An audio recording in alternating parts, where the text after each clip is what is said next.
Hey everybody, today we are going to do a simple before and after. I'm going to get in here and do some work in my office tank. It is much needed and long overdue. The water is probably fine, but you can see the fish all look like they're just sort of stranded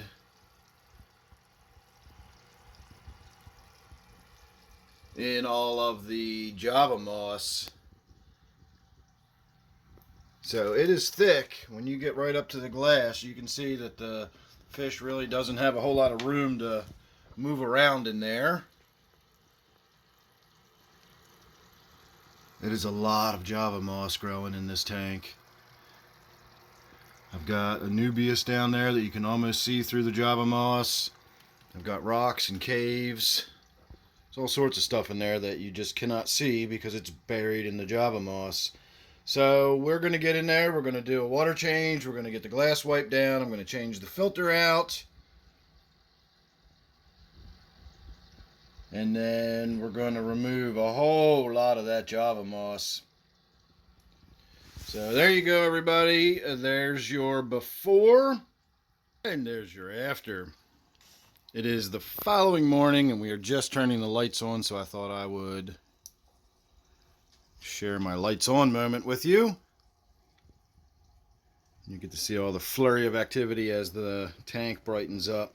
Quite a difference between what it used to look like and now, that is for sure. So much of that Java moss in there. It's unbelievable. So I pulled all the Java moss out. This does not contain any water. That is all just the Java moss. I'm sure there's some water that settled out at the bottom of it, but that is all just the Java moss I pulled out of there, and that is a couple of pounds. So I've got Java moss available for sale. A lot of this is already spoken for, so that's going to be off in the mail tomorrow. I also collected a little bit of Java out of there, and I did a water change on the tank in my wife's room, video to follow soon, and I took some Java out of there, and that is also in here. So I've got some Java Windelov and some Java Fern available. This of course is the Java Windelov. If you'll look at the tips, you see how it has those sort of fingery splayed ends. That is what the Java Windelov looks like. And then of course the regular Java moss just has the standard pointy tipped fronds on it.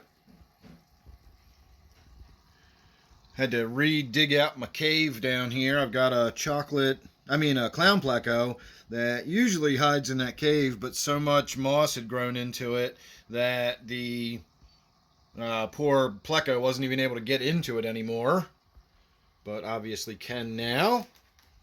Got the glass wiped down. We vacked a bunch of crud and stuff out of the bottom of it.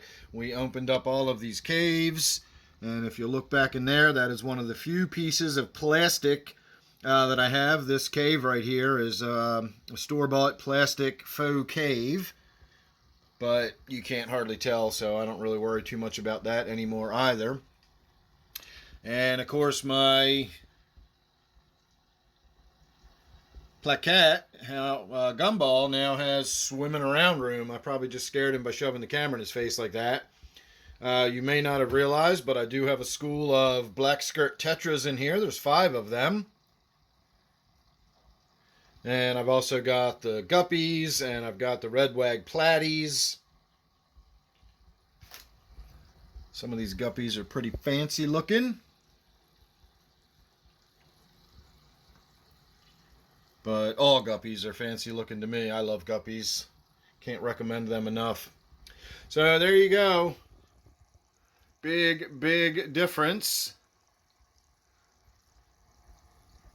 in my office tank. So thanks for watching, everybody. Make sure you're subscribed. And don't forget, I do live streams every Friday night and Sunday night at 8 p.m. Eastern Time. Hope you enjoyed this one. And I'll see you real soon in the next one.